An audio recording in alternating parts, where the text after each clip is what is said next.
బ్రిటన్లో breaking news చూస్తున్నాం. హైదరాబాద్లోని మహాన్యూస్ ఛానల్ కార్యాలయం వద్ద ఉద్రిక్తత చోటు చేసుకుంది. మహాన్యూస్ కార్యాలయం వద్ద బీఆర్ఎస్ శ్రేణులు విధ్వంసం సృష్టించారు. ఫోన్ ట్యాపింగ్ విషయంలో మాజీ మంత్రి కేటీఆర్ పేరును ప్రస్తావిస్తూ కథనాలు ప్రచారం చేసినందుకు బీఆర్ఎస్ కార్యకర్తలు దాడి చేశారు. మహాన్యూస్ ఛానల్ ఆఫీసులోకి చొరబడి అద్దాలు పగలగొట్టారు, కార్లు ధ్వంసం చేశారు. రామన్నపైనే కామెంట్ చేస్తారా అంటూ తీవ్ర ఆగ్రహం వ్యక్తం చేశారు.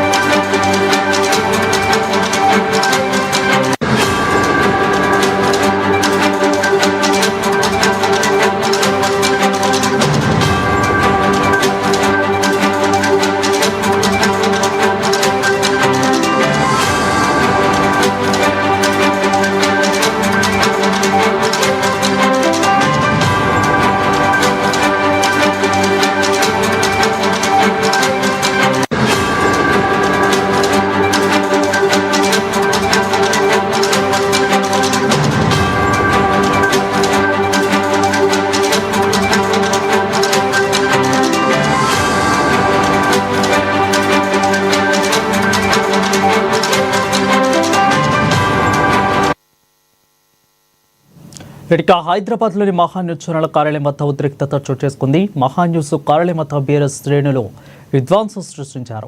ఫోన్ ట్యాపింగ్ విషయంలో మాజీ మంత్రి కేటీఆర్ పేరును ప్రస్తావిస్తూ కథనాలు ప్రచారం చేసినందుకు బీఆర్ఎస్ కార్యకర్తలు దాడి చేసినట్లుగా తెలుస్తోంది. దీనిపై మరింత సమాచారం మా ప్రతినిధి భవితాల ఫోన్ ద్వారా అందిస్తారు. భవిత, చెప్పండి, ఎందుకు ఈ యొక్క ఘటన జరిగింది, అసలు ఎన్ని గంటలకు జరిగింది, దీన్ని అసలు ఎలా చూడాలి?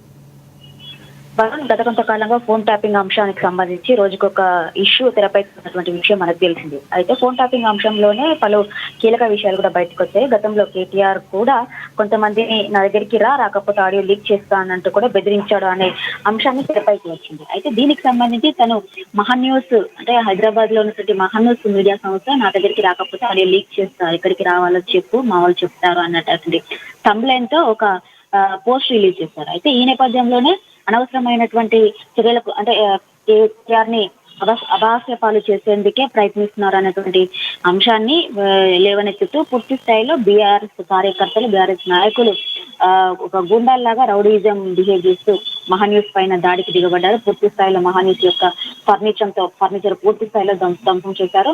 మహాన్యూస్ స్టూడియో కూడా పూర్తి స్థాయిలో ధ్వంసం చేసినటువంటి సందర్భం అయితే ఉంది. కెమెరాలు కూడా పూర్తి స్థాయిలో పగలగొట్టినట్టుగా తెలుస్తుంది. లోపల ఫర్నిచర్ పూర్తి స్థాయిలో గ్లాస్ అన్ని కూడా పగలగొట్టడం కాకుండా బయట ఉన్నటువంటి వాహనాలపైన కూడా మహాన్యూస్ వాహనాలపైన కూడా రాళ్లను ఎత్తేస్తూ పూర్తి స్థాయిలో వారి యొక్క గ్లాసులను పూర్తి స్థాయిలో కార్లను కూడా ధ్వంసం చేసినటువంటి సందర్భం అయితే కనబడుతుంది. అయితే దాన్ని తప్పుడుగా చిత్రీకరించే ప్రయత్నం చేస్తున్నారు.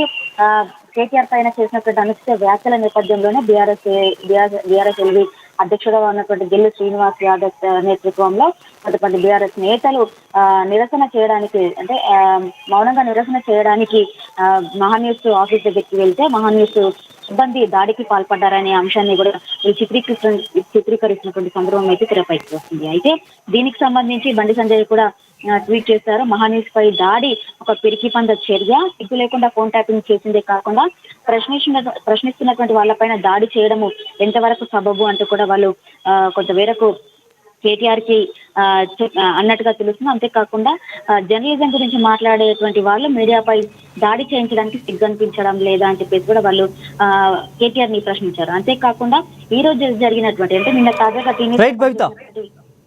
రైట్ అయితే దాదాపు కూడా ఈ యొక్క మొత్తం ఘటన చూసుకున్నట్లయితే దీని మీద అసలు స్పందించాల్సిన బీఆర్ఎస్ ఏమైనా స్పందించిందా? ఎందుకంటే కేటీఆర్ కానీ ఇలాంటి వాళ్ళు ఆ బీఆర్ఎస్ అగ్రనాయకులు ఉన్న వాళ్ళు ఏమైనా స్పందించారా దీని మీద? ఈ రోజు ముఖ్యంగా బండి సంజయ్ స్పందించినటువంటి అంశాన్ని మనం చూసినట్లయితే నిన్న తాజాగా టీఎన్ఎస్ లో పనిచేసినటువంటి సీనియర్ ప్రముఖ జర్నలిస్ట్ అయినటువంటి స్వేచ్ఛ మరణాన్ని అంటే మరణం వెనుకల ఉన్నటువంటి కోణాన్ని అంటే తప్పించే ప్రయత్నం చేయడానికే ఇలాంటి చర్యలకు పాల్పడుతున్నారనే అంశాన్ని కూడా బండి సంజయ్ ప్రస్తావిస్తూ వచ్చారు. అయితే దీన్ని ట్విట్టర్ వేదికగా కూడా కేటీఆర్ ప్రజాస్వామ్యంలో భౌతిక దాడులకు ఎన్నటికీ ఆస్కారం ఉండకూడదు, అలానే చెప్పేసి అబద్ధాలకు అసందర్భాల ప్రేరేపణలకు మీడియా ముసుగులో చేసే నీచ రాజకీయాలకు కూడా అసలు తావు ఉండకూడదు అని చెప్పేసి కూడా వాళ్ళు ఒక ట్విట్టర్ వేదికగా కూడా చెప్పినటువంటి సందర్భం అయితే కనబడుతుంది. ఇప్పటికైతే కేటీఆర్ తప్ప మిగతా ఏ ఒక్క నేత కూడా దీనిపైన అంటే మా మహాన్యూస్ దాడిపైన ఇక్కడ అందించినట్టుగా అయితే లేదు. కేవలం కేటీఆర్ మాత్రం భౌతిక దాడులకు ఎవరు పాల్పడినా ఊరుకునేది లేదు అంటూ కూడా ఒక ట్విట్టర్ వేదికగా మెసేజ్ అయితే చెప్పినటువంటి సందర్భం అయితే ఉంది Varun. Right, thank you both for the update.